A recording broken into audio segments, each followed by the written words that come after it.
Okay, estheticians and anybody interested in beautification, I'm going to be speaking at the Long Beach Convention Center in August at the ICES show. I'm excited to be there. I'm excited to talk about all things beauty, all things peptides, all things future of wellness and beauty.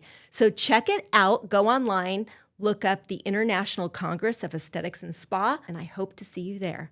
Okay, so there's a lot of info out there, guys, on skin. Guess what? I've put together years of experience, the best starter kit you can have. It's 4 things. It's simple. It works. It'll change your skin in 2 weeks. Check it out. I will also have that in the link below, or you can contact my office for a consultation. I am here to help you glow and look amazing into all ages, because it's not just about how you look, it's also about how you feel.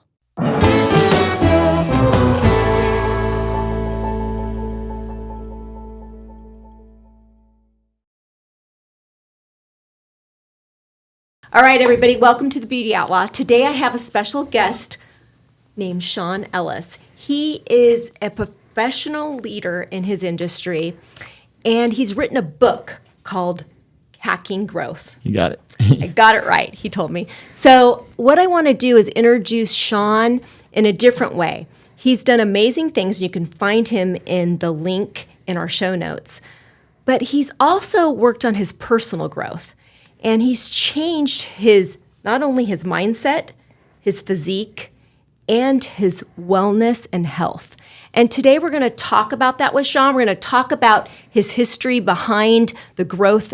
He was behind Dropbox and Eventbrite, helping them in the early days to push and soar into the companies they are now. He also travels around the world and speaks to other leaders in his industry.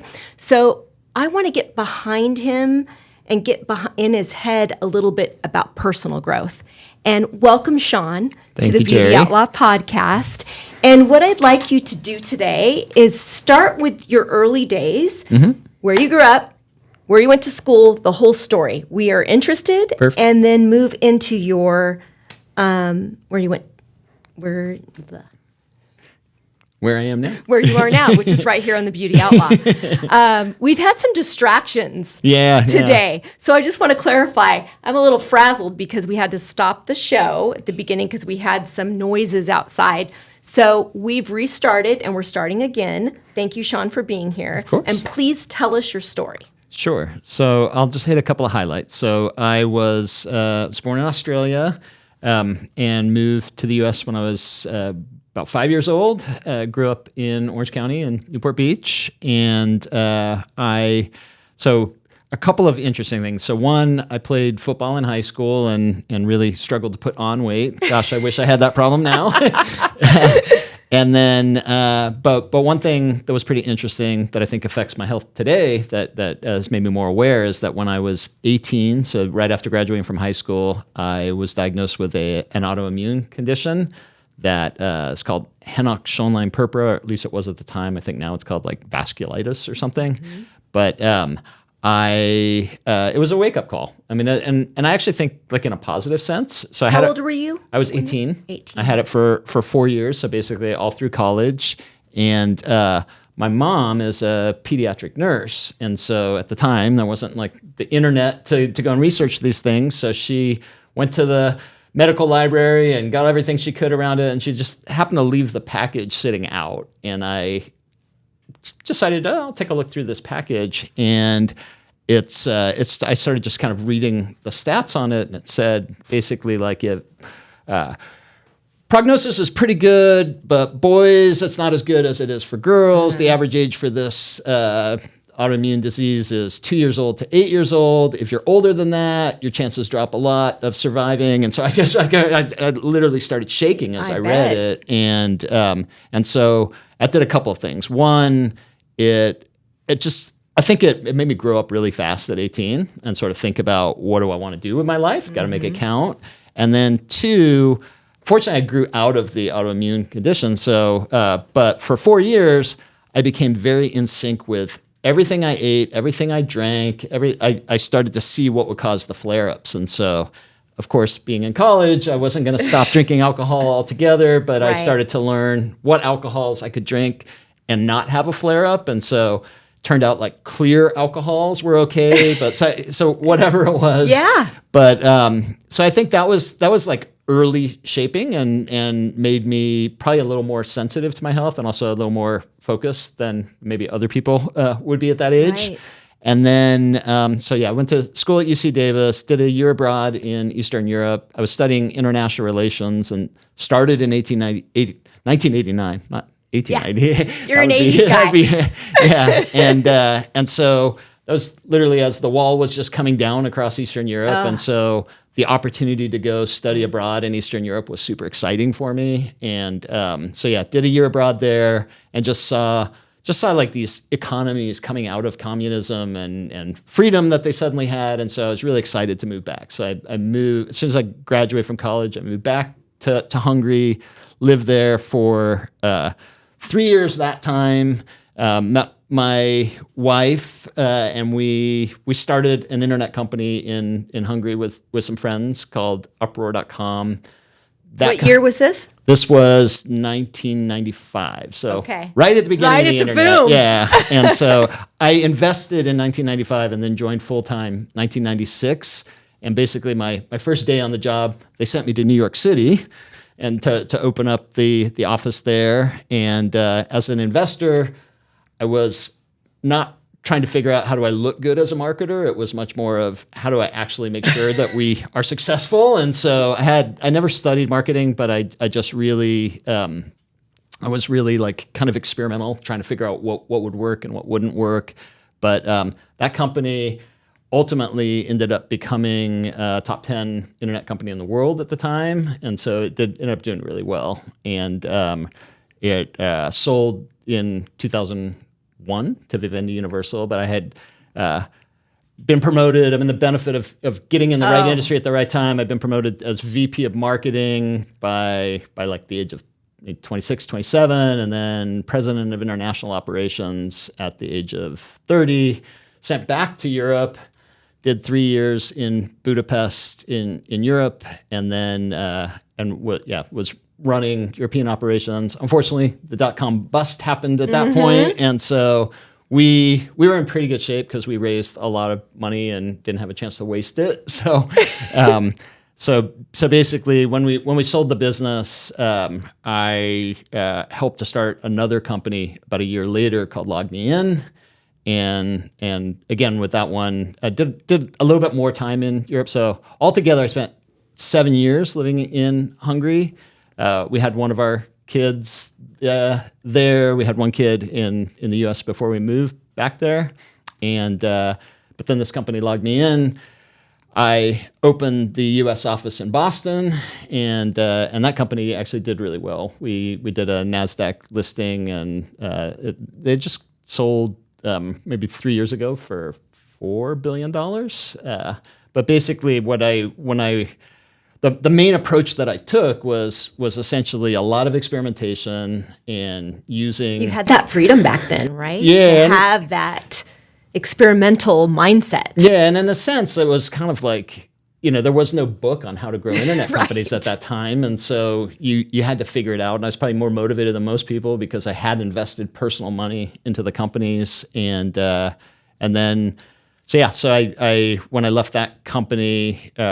I basically left with the IPO, moved to Silicon Valley, and then realized that a couple of things. One, the people who made the most money were the ones who kind of came in after the risk, and so why should you be there like day one and find out that nobody wants the product? And so I thought, okay, I'm going to come in a little bit later, and then secondly, like I come in a little bit as a consultant, and then I could maybe stay longer if I wanted to, but most of my highest impact contribution was in the first 6 months of growing those companies. And so I decided I'm only going to do 6 months. I'm going to negotiate my exit before my entrance into these companies. And smart. so 6 months after I left LogMeIn, I joined Dropbox, and then Dropbox, it was before they were publicly available. They were still in private beta. And then that week, we opened to the public, and then Dropbox actually became the fastest growing company to reach $1 billion in revenue faster than any other like software service company. I didn't know that. Yeah, it was a cool opportunity to work with them. And, but yeah, I did that with a number of companies of just these short-term go-to-market roles. And, cause it's two things. One, it's sort of the most lucrative stage. It's when they grow the fastest. And two, it's most fun for me. Like once it gets bigger and like kind of the politics and the other stuff, it's not really my thing anymore. And so to be able to get in and get out while it's still fun was something I really enjoyed. And then with the string of successes, basically 3 of the next 4 companies that I did that with became $1 billion businesses. And so it's just part of it's luck. Like people you need were to at the like right the time. product. Yeah, You've had a lot of interesting luck events. Like you happened to be sent to Europe when the wall got torn down, and then you were in early days of the internet. I think that's should go to Vegas with you. Was definitely. I wish that I could like take more credit for it, but over time, my ability to pick these like high flyers became less and less. So I appreciate the opportunities that I had earlier on. But one other kind of note across there is that in these companies, it's really intense work. You can imagine it's not your kind of 8-hour days. You're waking up thinking about it. When you go to sleep at night, you're thinking about it, and you're in the office 12, 13 hours. And so it's really easy to forget about your health. But I think some of the early health issues that I had made me more sensitive than most people. So I continue to get the physical exams while a lot of other, because of what happened to you when you were younger. It made you more focused on just advocating making sure for I'm yourself. okay. Yeah. So some other 20-something, 30-something-year-old guys just sort of like, oh, I'm indestructible. But in one of those physical exams when I was at LogMeIn, they found blood in my urine, and I knew I had that basically already for 5 or 6 years or 10 years basically since I had that autoimmune condition. And so I had a really good doctor who said, well, we know why you have it there, but there's a lot of other things that we could miss that could be a marker for. So we're going to have to screen for those independently. And so the most extreme of the things they decided to screen for was they said, we're going to put a bladder inside or a camera inside your bladder just to see what's going on there. and they found cancer. And so I got talk about luck, forget about bladder the business cancer. luck. Yeah, forget about all the business luck. This is like way more important luck. So they found bladder cancer in there, and so I credit like having this totally unrelated autoimmune condition for finding my bladder cancer when it was really early. It was a cancerous polyp that hadn't really spread yet or and so by the time I found out about it, they'd already cut it out. They didn't have to do any other treatment. I continue to get monitored for it to this day, but super lucky. So definitely. So I think like balancing this kind of intense, busy career, but still paying enough attention to health. And just to clarify for the audience, they tested your urine and found blood in it. You didn't see blood in your urine. No, I did not see blood, but I had known that I had blood in my urine. I'd always had some blood in my urine so for, that's why for you got 10 tested years. for it, Yeah. right? So then it was basically, the good part was these doctors were basically saying, this is probably overkill to put a camera in your bladder. I was like, just do it. And it's not a pleasant experience either. So it's like, it's something that it'd be easy to say, I don't want that. But I was like, just check everything as long as we're checking. And then they found that. And so I think that was like an important piece there. And so one thing that caused me to do is like obviously I said, okay, I'm going to be higher risk for cancer the rest of my life now because I've had it. And there's not a lot I can do about that, but I'm like kind of overweight now. There's like some other stuff that and so probably I'm just as likely to have a stroke or have something else related to the other health issues that come with being overweight. And so that was the first time that I focused on really losing weight, and I lost a lot really fast. Totally unrelated to the cancer in the sense of like the cancer didn't cause the weight loss. I lost I lost 30 pounds in 40 days. And the way that I did that was I thought back to football, where it was really hard for me to gain weight. And I thought, well, it's because I was doing all that exercise. So I said to myself, I'm going to set weekly weight targets. And when I don't hit them, I need to exercise 2 times per day. Like, just again, remembering back to football, 2 a days was just burning all those calories. And so it was almost like the exercise was a little bit of a punishment for my undisciplined eating during that time. And so I was like, I'm way too burnt out to eat that crappy food right now. So I'm not going to eat that. And so, so then I lost the weight, and I kept it off for a few years. But again, you fall back into patterns. And so. How old were you at this time? 33. Would you say? Okay. Yeah. Okay. So really young for bladder cancer too. So Very for young. that initial autoimmune, I was really old for it. And then for the bladder cancer, like when I talk to doctors now, they're like, people don't get that till their 50s. Right. How the heck did you get that? For what it's worth, I was drinking, when I was in Hungary, I was drinking probably 2 liters of Diet Coke per day. And you never know what causes it, but there's a good chance that the artificial sweeteners in Diet Coke sitting in my bladder had something to do with it. Most likely. Yeah. We know this. Yeah. We're pretty sure that these things are causing the problems that we're having now. I guess one other piece to add to this life story is and then my book. I ended up writing my book, Hacking Growth, with a co-author who lives also in Orange County. He said, I had a lot of publishers coming to me and say, hey, I would really like you to write a book, because I'd been blogging for a while. And I was CEO of my own company at that point. And I was like, I don't have time to write a book. And then my co-author was working with me, and he said, I'll manage kind of all of the logistics of it. And then I was like, all right, that sounds good. And so we got an agent. We went and pitched the book.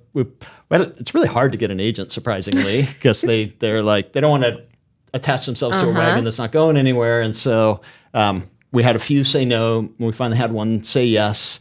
And then she shopped it around, got us a book deal with Random House. And did you get the book deal before you wrote the book? Was it just a concept at the time? So, sort of. We wrote the book. Okay. And we got the book deal, and they said, this is garbage and you need to start over. So we got the book deal before we wrote the book that we published.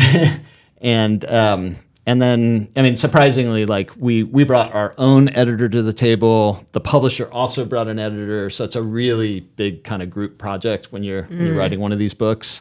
But we were able to get the rights into 16 languages for the book too. And so it was... Who is the book directed at for our audience? So it's directed at people who want to grow companies. Okay. Especially these early stage startups. But it turned out that Microsoft was the first company to do like a big buy before it was even available to the public. So it wasn't just early companies. But then my mom, being a pediatric nurse, she read it and she's like, this is great. I can apply that, because it's very like based on the scientific method, like data and experimentation to cause a result. It'll fit into any avenue of business. Exactly. Like my business. Exactly. If basically it's applicable anywhere. And I think we fast forward to the results of this recent contest. It was using everything I wrote about in the book, but applying it to weight loss and health. But just the one other note on the book was that it did really well in a lot of countries, but in China, we got a big surprise. About within maybe a year and a half or 2 years, we got a note back that 250,000 copies had been sold in China. We were like shocked. And then they renewed the rights about a year ago, and maybe a year and a half ago, and they were already at 600,000 copies sold in China. So they're shopping our secrets.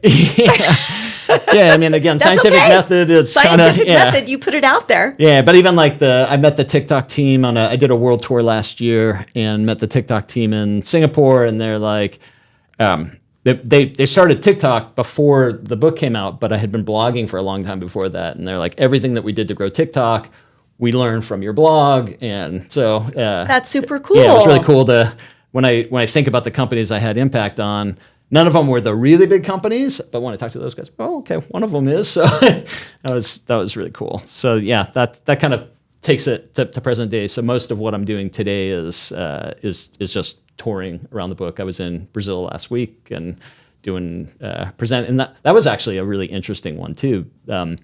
I normally, again, if I'm doing speaking, it's to a group of tech entrepreneurs at a growth conference, maybe marketing, maybe general startup tech. But about 12 hours before I got on stage, they just kept telling me it's small business entrepreneurs. About 12 hours before I got on stage, I got an invite into the conference app. And so I was like, oh, I'll just see what kind of attendees are here. And there's links to people's LinkedIn profiles. I start going through it and I'm like, oh my God, I've already turned my slides in, but it turns out that it's a very different group than I've spoken to. So it's more like businesses like yours that I was speaking to. So it was the small architects, entrepreneur, interior designers, a lot of beauticians, a lot of like health and wellness, and just basically it was a government funded conference that is really supporting kind of the lifeblood of the economy, much more of like all the super interesting. Yeah, but suddenly I was like, oh my gosh, I need to present to a group where my slides were intended for a very different group. So those 12 hours were rethinking all the examples. I couldn't. Oh yeah, analogies and everything else. I couldn't turn in the slide, but I had to keep saying, now if you're in a more traditional business, this is how you would apply it. And so, and you did it. Yeah, I did it, and I got really good feedback on it. But it was that's because you challenge. wrote your own book and you lived your own legacy, and it wasn't ChatGPT that did it. Right. Yeah.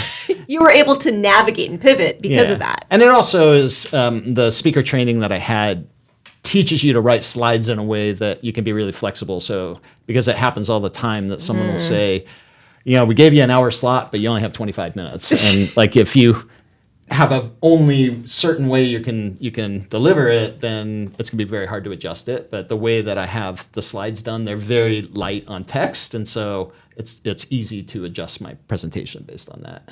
That's pretty cool. I love that.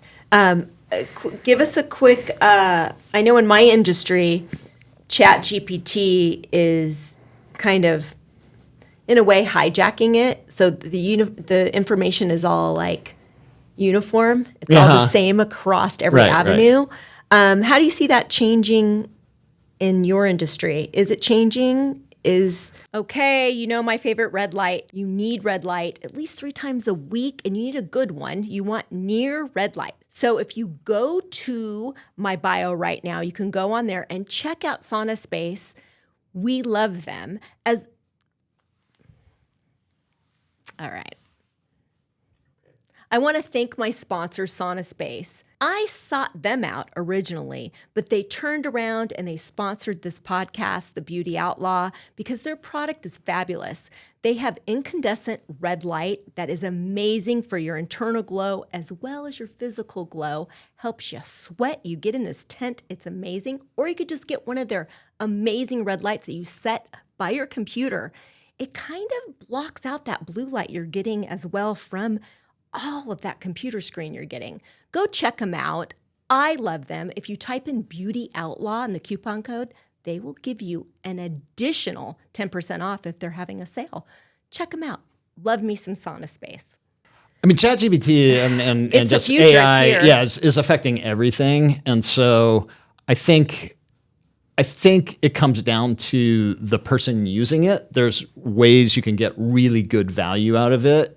And so like when I'm asking it for advice, I'm researching who the best expert is on it. And then I say, if I were to ask this expert about this, what would they say? What would they likely say? And then it can even give me sources of when they've said it. And so in fact, I have my own personal advisory board that of like who are all the people that I wish could advise me in my career, and so like it could, Steve Jobs, Benjamin Franklin, and so I'll hit like my own personal career questions, and then I get the individual advice from each one of them based on, even though they're not here anymore, even you're though still they're not getting here their anymore, advice. But Love it. Their way of thinking is Right. very well documented, and so I take it to a whole, like I have my whole Enneagram research on my personality uploaded in there, and it's like, well, Sean, you have this weakness, and so I'm getting very contextually therapy.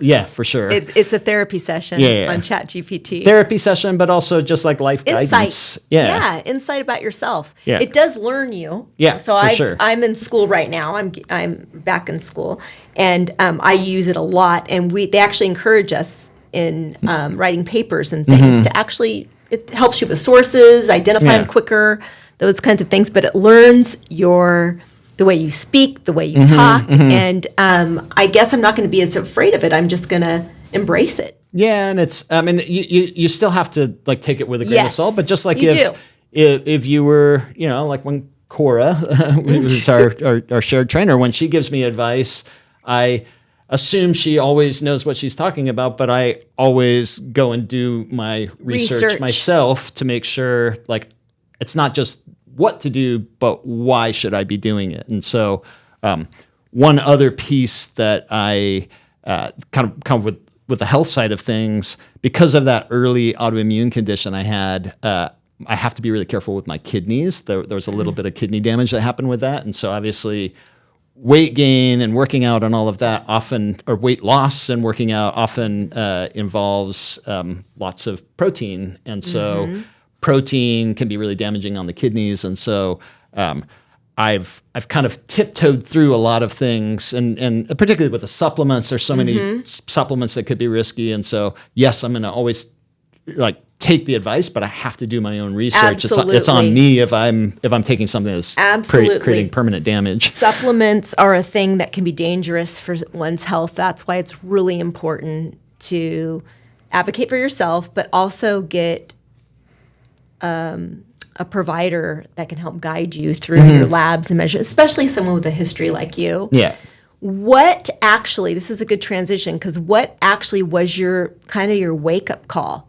Would you wake up one morning and you're like, I'm sick of this? Or did you have your doctor tell you something? No. So so a year ago is when I started with Cora, and I went back and looked this morning at the note that I sent to her on what my goals are, and there was a couple of things. So one, I had just come back from a pretty intense world tour. Last year, I traveled about 125,000 miles. The week before I started with Cora, I had been in Santiago, Chile, where I had 3 presentations in one day at 3 different conferences.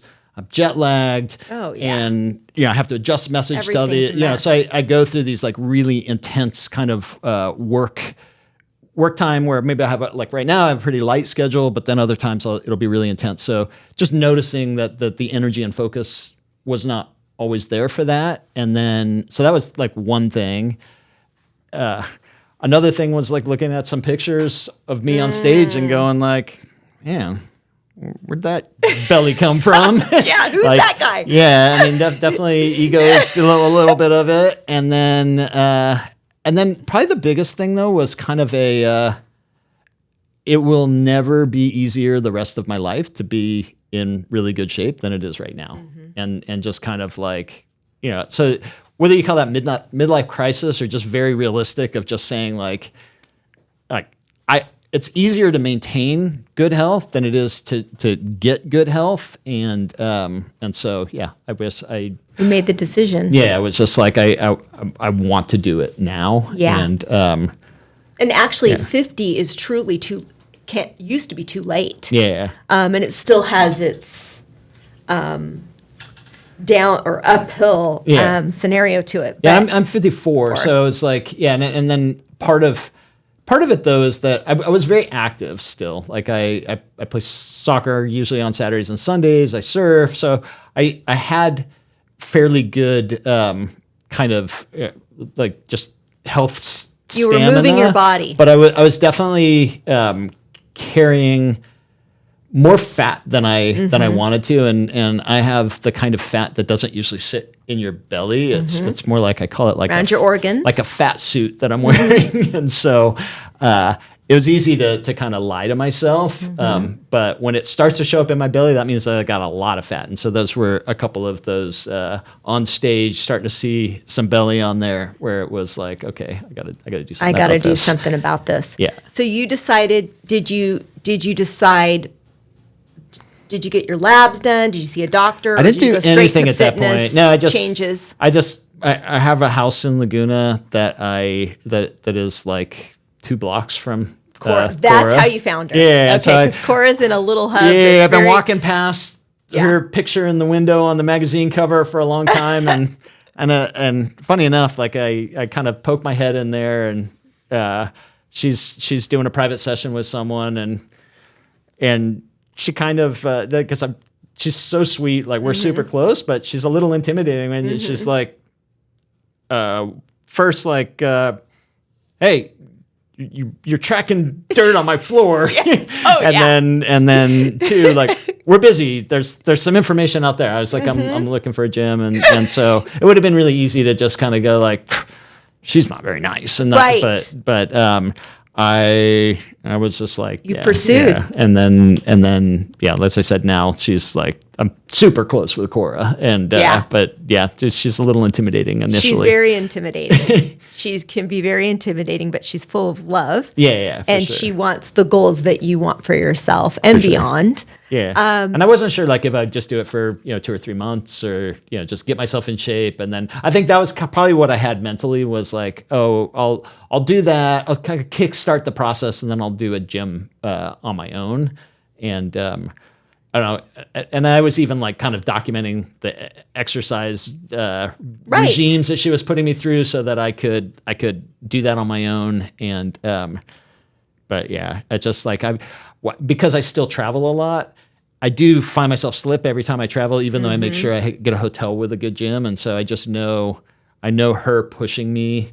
Absolutely. And just having it on the calendar, it's I probably pay $20,000 a year in sessions. And so it's like, that's definitely like a big chunk to pay. And it's not what everybody can do. Like not everybody exactly. can afford that type but everybody can go to a gym or they can work out. They Absolutely. And particularly the weight loss side, like she didn't really help me with that at all. No. I had to do that on my own. And that was later. So, but the first kind of 5 months, I was tightening the belt, noticing belt loops dropping. But I did do kind of a before and after picture, and I'm like, they look the same. and she told me, you came in with muscle, but it was just like empty muscle, and now it's like real muscle. But I was like, but she was saying to me along the way, muffin top, you're gonna have to fix that yourself in the kitchen. And I've been a pretty healthy eater. Like my mom is very health conscious, so we didn't really have sugar in the house growing up. But I cut out red meat a few years ago, and so no sugar, no red meat, and then but I still was carrying the fat, and then so the big wake up call was probably I think like December 27th. I did my DEXA scan and I was feeling pretty good. I came back and it was 25% body fat. And I'm like, no way, 25% body fat? That's terrible. And so that was my wake up call. So there was no partying, no alcohol on New Year's Eve. It was just like from that moment I got really committed, and I found out about the contest afterwards, but I probably would have had the same results with or without the contest. So Sean won a contest of who could lose the most percentage of body fat. Yeah. And not only that, you lost about 50%, which I find really important. Your LDL, your cholesterol. Yeah. It really dropped. You were at like 150s in your LDL? 147. And that was early, like 2 years ago. But even before I started at the gym, I had my lowest cholesterol in 10 years. So it already shows that like I was making good progress, but it was like that's a dramatic shift. Yeah, and then once I like really did the behavior, because my body fat dropped 23%, my visceral fat dropped over 50%, and so that I think had a really big That's impact what changed on your the health. lipids. Yeah, and so. So like, even though I was having the steady decline, then it just like dropped off. But where I really want to focus, because people are going to want to know this, they want to know about your habits and what you can do that they can relate to. Yeah. And what's important was you stopped alcohol and you stopped sugar. Yeah. Yeah. And are you still in that space, or how do you modify that? What's your daily life look like when it comes to foods? Now, you're a male, so you guys function differently in your biochemistry than women do, but what's a day in the life look like for you and your how your eating is? Summertime, summertime, summertime. It is time to wear your SPF. This is my sunscreen, the Outlaw sunscreen, and you can go to the website right now and grab your bottle, and we will ship it to you. You get 10% off if you type in Beauty Outlaw. Keep your youthful glow and get your sunscreen today. Okay, you know my favorite red light. You need red light at least 3 times a week, and you need a good one. You want near red light. So if you go to my bio right now, you can go on there and check out Sauna Space. We love them as... All right. I want to thank my sponsor, Sauna Space. I sought them out originally, but they turned around and they sponsored this podcast, The Beauty Outlaw, because their product is fabulous. They have incandescent red light that is amazing for your internal glow as well as your physical glow. Helps you sweat. You get in this tent. It's amazing. Or you could just get one of their amazing red lights that you set by your computer. It kind of blocks out that blue light you're getting as well from all of that computer screen you're getting. Go check them out. I love them. If you type in Beauty Outlaw in the coupon code, they will give you an additional 10% off if they're having a sale. Check them out. Love me some Sauna Space. So I'm not as disciplined as I was during that like biggest weight loss.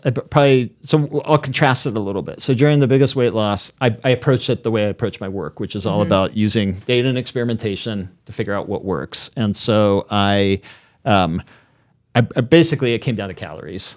And so tracking, I mean, there's so much technology that makes things so much easier today. So the Apple Watch tells me exactly how many calories I'm burning each day.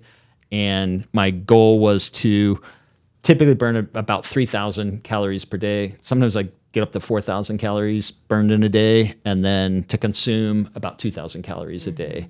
But at the minimum, I wanted to have a 500 calorie deficit every day, and then a lot of days I was about 1,000 calorie deficit, and it's a pain in the butt documenting all your food, and so that was that's where I said the discipline changed a little bit, but I learned a lot. So again, the technology is crazy what's happening now. So I had an app where I could take a picture of the food and it'd tell me all the nutrients and the calories of the food. So there was a lot of education that happened with that too. So I would order something and then be like, man, that meal's like 1,200 calories. But then it'd break it down. It's like, well, if I just don't eat this little weird salad thing that seems like it might have been healthy, but loaded with mayonnaise or whatever it might be, it'll cut this meal down to 600 calories. So it's very easy. So I don't even like that. I would have just eaten it because like I don't waste the money, or whatever, because it was salad.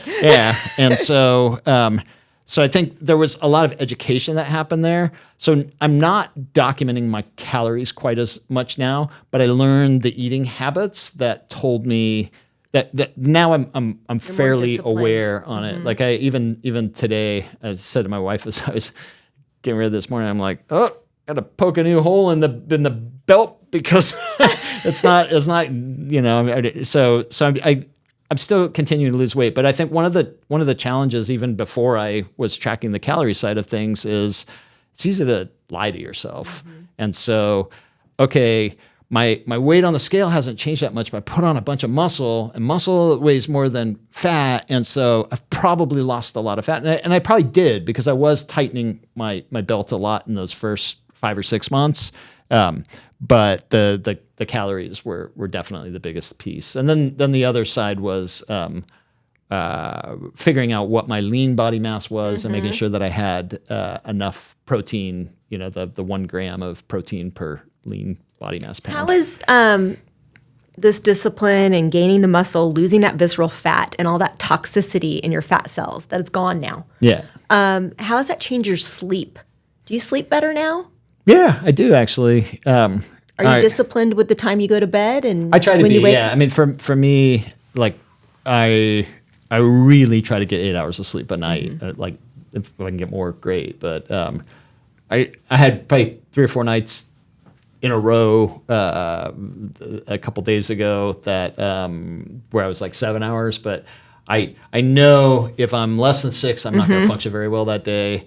My target is 8, and but I also have been taking melatonin every day, and somebody recently explained the downside of doing that. And so I've just recently switched to magnesium, and that seems to be helping my Do sleep. you have problems going to sleep, or do you wake up? So funny enough, yeah, like I sleep for 4 hours and I wake up, and it's just and part of that is melatonin lasts for like 4 hours. But one of the things I didn't mention is I did a sailing race 2 years ago. It's happening actually right now, the Transpac race from California to Hawaii, and you only get to sleep in like 2.5 hour shifts on that race. And I thought, oh, I'm going to be screwed because I already have sleeping problems. But I was like the champion sleeper on the boat because I fall asleep really easy. But I always wake up, and I was just like, you know, so there were some advantages to my. You were interrupting your sleep though, and now you sound like you got it dialed in at 8 hours. I mean, I still wake up, but I have my routine. So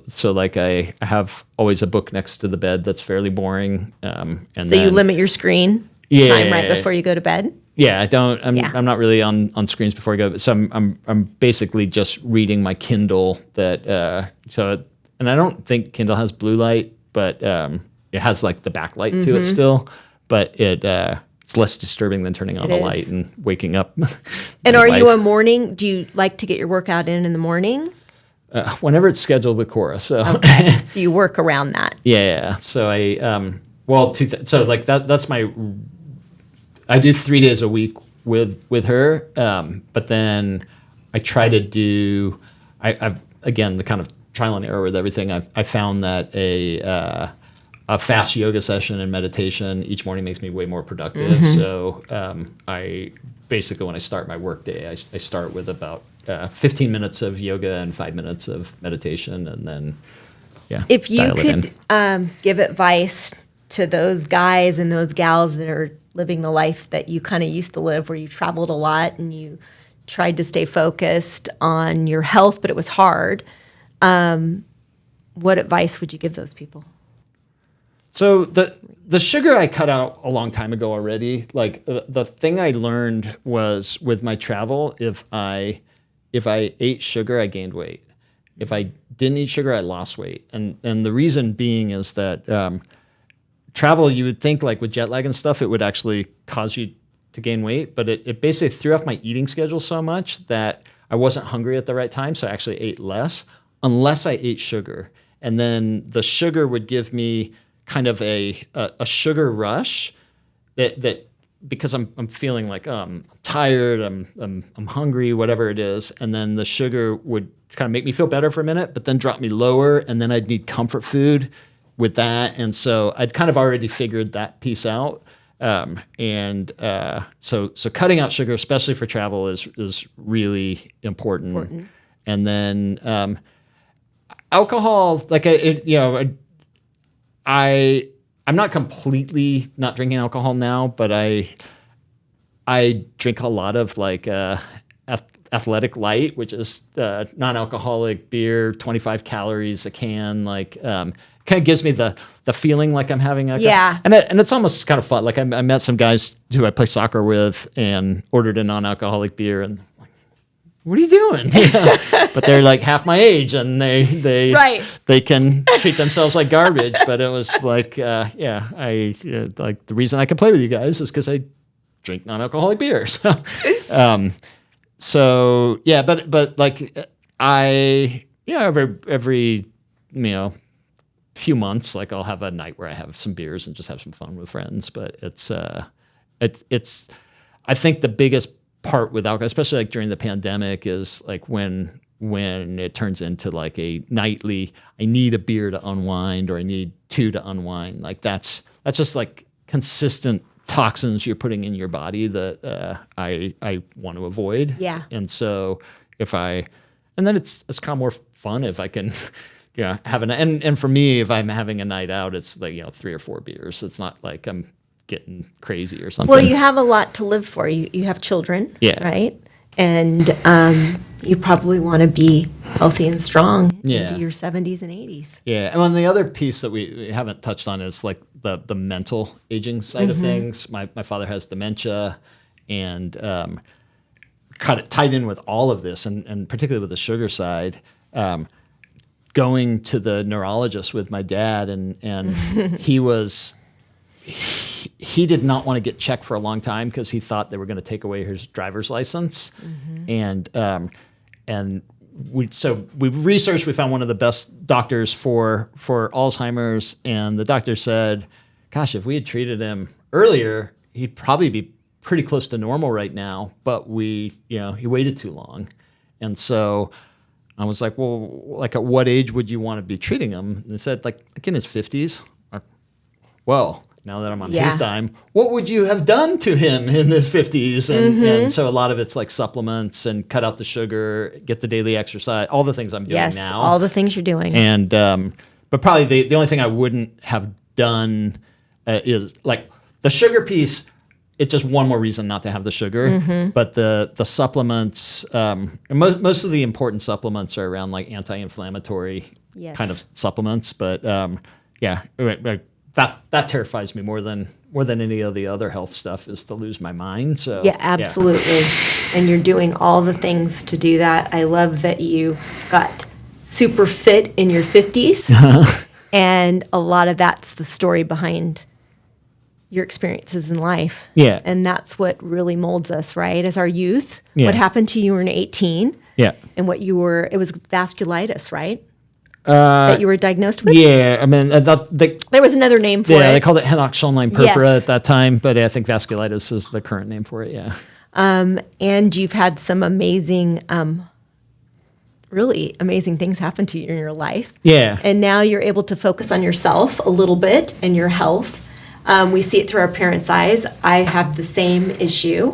We have aging parents, and things are happening to them. And I like what you said. You said, this is kind of my last-ditch effort to really put all the cards on the table and change everything. And you can change it. Yeah. Look what's happened to you. Overall health, your cholesterol is better. Your visceral fat is better. Yeah. Over half was removed. One of the really cool benefits of it now is like when I am doing things like playing soccer, or I went skiing with some friends a while back.